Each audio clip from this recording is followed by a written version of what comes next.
Ang laki ng smile ni brother-in-law, mga mi, pero hindi niya alam kung ano aabutin niya sa labas.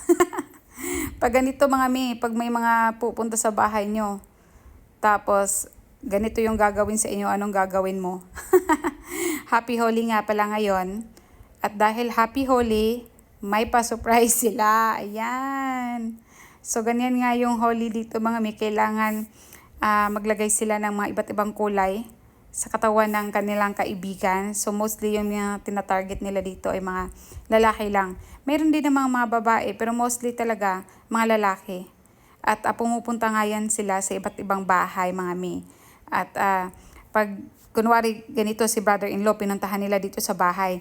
So pag hindi siya lalabas ng bahay, talagang nagkukulit yan sila. Kasi nga, kailangan lumabas siya ng bahay para malagyan siya ng mga kulay. At pagkatapos naman yan ay sasama naman siya sa kanila para naman mag-target na ulit sila ng ibang kaibigan nila na lalagyan nila ng mga kulay sa katawan.